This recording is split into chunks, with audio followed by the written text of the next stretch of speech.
ভাই, আলু কত করে? দিদি 20 টাকা করে। 20 টাকা?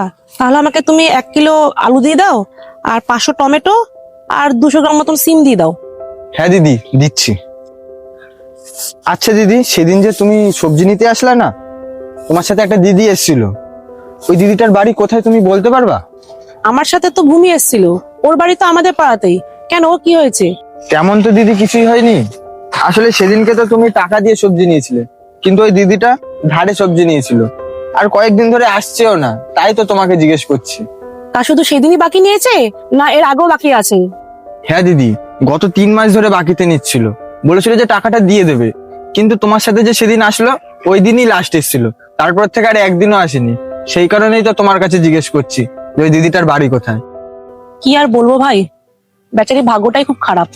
হঠাৎ করে না ওর বরটা মারা যায়, আর ওর ফ্যামিলিতে ইনকাম করার মতন একমাত্র ওর বরই ছিল। ও গেছিল ওর আত্মীয় স্বজনদের কাছে যে কিছু সাহায্যের জন্য, কিন্তু কেউ ওর পাশে দাঁড়ায়নি, সবাই ওকে ফিরিয়ে দিয়েছে। আর ও শুধু তোমার দোকানে একা না, আশেপাশে মুদিখানা দোকান, কাপড়ের দোকান, সমস্ত দোকানে ওর বাকি পড়ে গেছে। সেই কারণে বেচারি আর লজ্জায় ঘর থেকেও বেরোতে পারছে না, আর কেউ তোর পাশেও দাঁড়াচ্ছে না। ও যে এখন কি করবে ওর নিজেও বুঝে উঠতে পারছে না, সেই কারণে হয়তো তোমার টাকাটাও দিয়ে উঠতে পারিনি।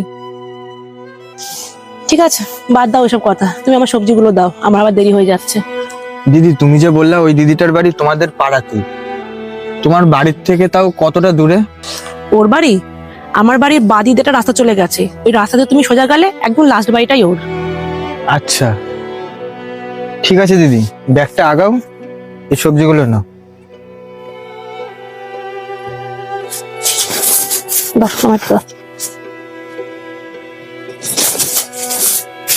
কত হলো ভাই? দিদি 50 টাকা হয়েছে তোমার। দিচ্ছি, এনো। ঠিক আছে দিদি, আসছি ভাই।